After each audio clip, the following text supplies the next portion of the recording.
Hello students, आप सभी का स्वागत है केएस लॉ क्लासेस में। आज हम फिर आपके लिए लेकर आए हैं भारतीय साक्ष्य अधिनियम 1872 के most important MCQ question part 10। इससे पहले हम पार्ट फर्स्ट से लेकर के पार्ट 9 तक अपलोड कर चुके हैं, उन्हें आप प्लेलिस्ट में जाकर ज़रूर देखें। और जिन्होंने अभी तक हमारे चैनल को सब्सक्राइब नहीं किया है तो सबसे पहले आप हमारे चैनल को सब्सक्राइब ज़रूर कर लें, जिससे आगे आने वाली वीडियो की नोटिफिकेशन आपके पास पहुंचती रहे। और अपने दोस्तों को भी जल्दी से इस वीडियो को शेयर कर दें, जिससे कि वो भी इसका लाभ उठा सकें। तो चलिए स्टार्ट करते हैं। Question number 203। शरद चंद्र डे वर्सेस गोपाल चंद लाहा का वाद संबंधित है। ऑप्शन ए संस्वीकृति से, ऑप्शन बी षड्यंत्र से, ऑप्शन सी उपधारणा से, ऑप्शन डी विबंध से। तो किससे संबंधित है शरद चंद्र डे वर्सेस गोपाल चंद लाहा का वाद? यदि आपको पता है तो आप हमें कमेंट बॉक्स में जल्दी से बता सकते हैं इसका सही उत्तर क्या होगा। साथ के साथ आपका रिवीजन होता रहे अच्छे से। इसका सही उत्तर है ऑप्शन डी विबंध से। Question number 204। निम्नलिखित में से कौन सा वाद विबंध से संबंधित है? Option A Shri Krishna versus Kurukshetra Vishwavidyalaya, option B Shiv Shyam versus Uttar Pradesh Rajya, option C Banwari Lal versus Sukhdarshan, option D Bharat Sangh versus मोची बिल्डर्स। तो इसका सही उत्तर क्या है? कौन सा वाद विबंध से संबंधित है? क्या आपको पता है?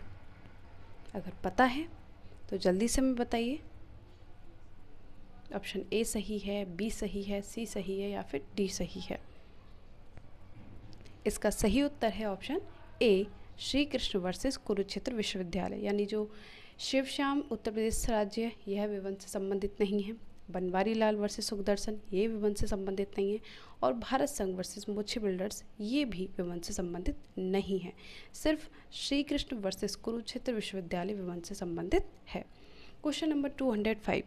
साक्ष्य अधिनियम की किस धारा के अधीन स्थावर संपत्ति के अभिधारी को भूस्वामी के उस संपत्ति पर स्वत्य का प्रत्याख्यान न करने दिया जाएगा?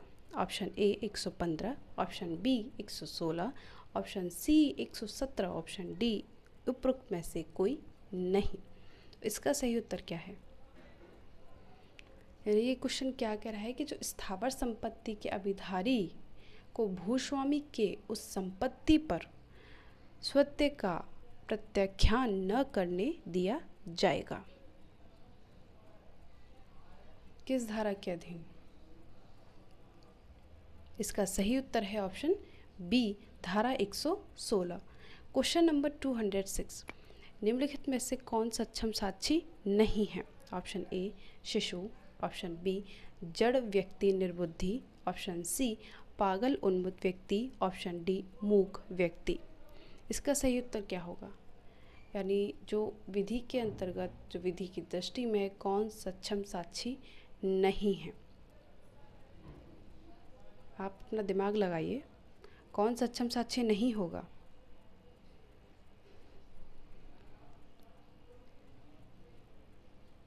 इसका सही उत्तर है ऑप्शन बी जड़ व्यक्ति निर्बुद्धि, यानी जो शिशु है वो सक्षम साक्षी है। जो जड़ व्यक्ति निर्बुद्धि यानी जो बिल्कुल ही पागल है, बिल्कुल ही जड़ व्यक्ति है, किसी बात को समझ ही नहीं सकता है, बिल्कुल निर्बुद्धि, वो सक्षम साक्षी नहीं है। ठीक है। जो पागल उन्मत्त व्यक्ति है, कुछ व्यक्ति किसी हद तक थोड़ा बहुत पागल होते हैं या फिर बीच बीच में जैसे वो ठीक होते रहते हैं, कुछ टाइम पागल रहते हैं लेकिन कुछ पल में ठीक हो जाते हैं। तो जिस टाइम वो ठीक होते हैं उस वक्त वो सक्षम साक्षी कहलाएंगे। ऑप्शन डी मूक व्यक्ति। तो जो ये मूक व्यक्ति है वो भी सक्षम साक्षी है। और पागल व्यक्ति अगर यदि वो जो उससे प्रश्न पूछा जा रहा है अगर उसको वो समझने में सक्षम है, उसका जवाब सही दे सकता है, तो वो सक्षम साक्षी कहलाएगा। तो इस हिसाब से हमारा कौन सा सही उत्तर होगा? ऑप्शन बी जड़ व्यक्ति निर्बुद्धि, यानी ये सक्षम साक्षी नहीं है। Question number 207। बोलने में असमर्थ गवाह यदि न्यायालय में बयान लिखित में देता है उस स्थिति में उसका साक्ष्य समझा जाएगा। क्या समझा जाएगा? ऑप्शन ए मौखिक साक्ष्य, ऑप्शन बी दस्तावेजी साक्ष्य, ऑप्शन सी अनुश्रुत साक्ष्य, ऑप्शन डी द्वितीयक साक्ष्य। इसका सही उत्तर क्या होगा? यानी कि जो व्यक्ति बोलने में असमर्थ है, वो बोल नहीं सकता, वो गवाही देता है, परंतु वो लिख करके गवाही देता है। तो जो लिख करके वो अपनी गवाही दे रहा है, बयान दे रहा है, तो उसके साक्ष्य को क्या समझा जाएगा?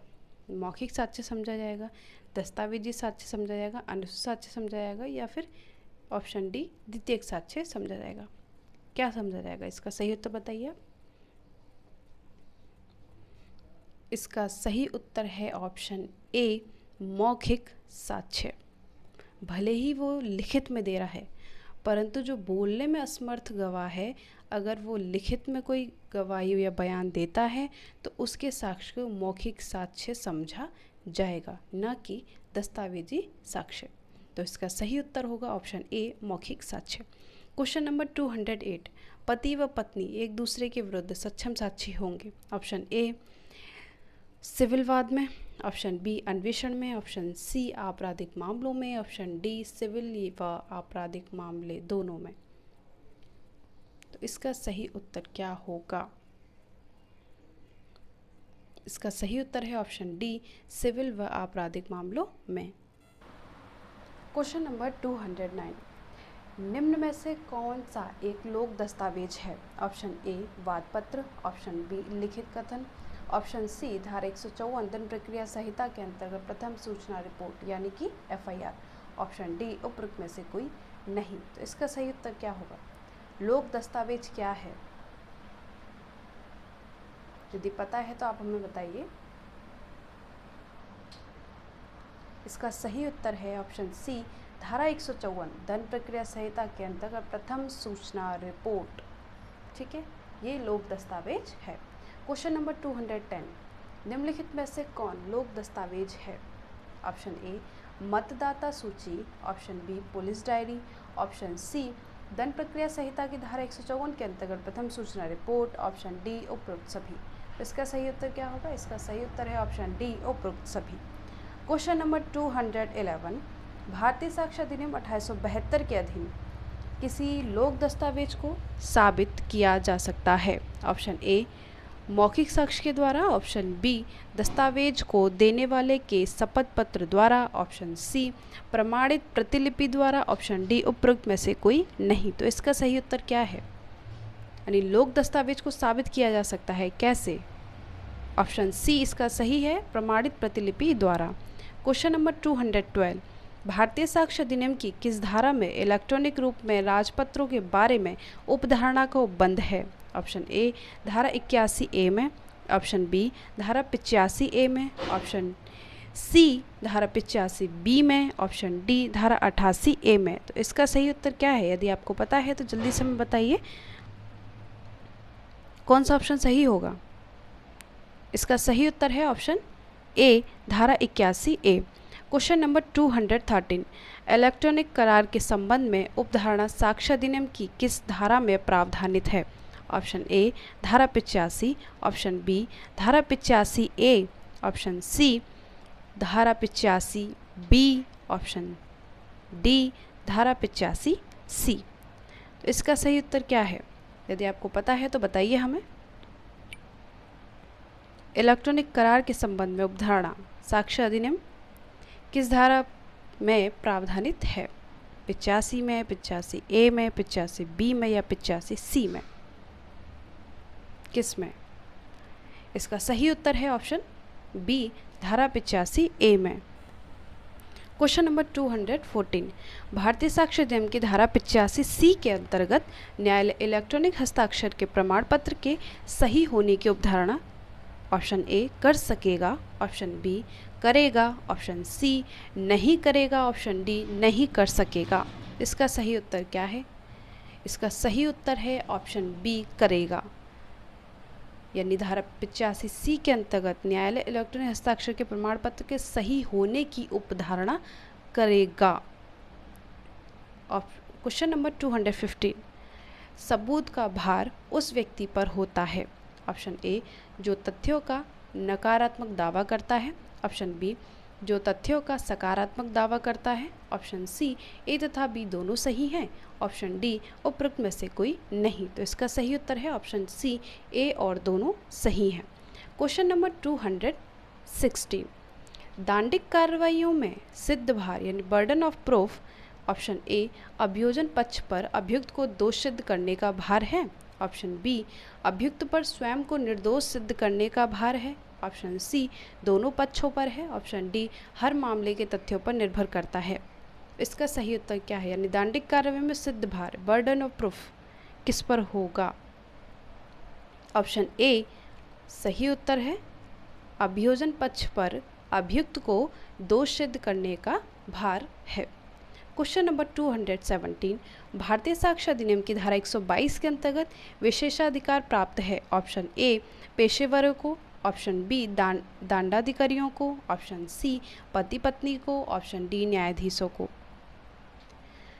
तो किसको विशेषाधिकार प्राप्त है धारा 122 के अंतर्गत? पता है आपको? पता है तो बताइए। इसका सही उत्तर है ऑप्शन सी पति और पत्नी और पति को।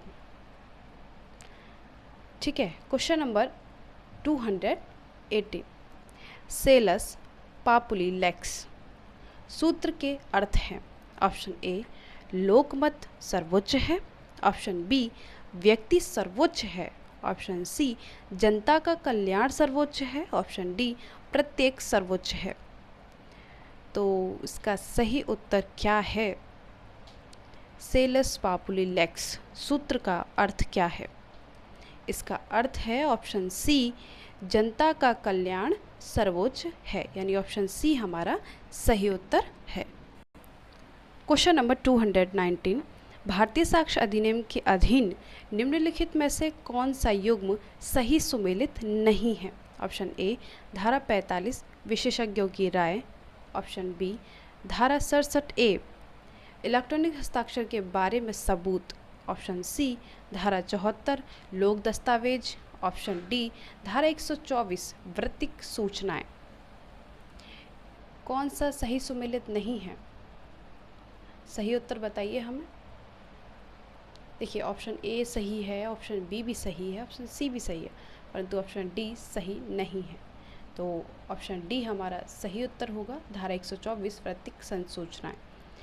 क्वेश्चन नंबर 220, निम्नलिखित में से कौन सा मिलान सही नहीं है? ऑप्शन ए शत्रुतापूर्ण प्रत्यक्षदर्शी धारा 154। ऑप्शन बी स्वामित्व के प्रमाण देने का दायित्व धारा 110।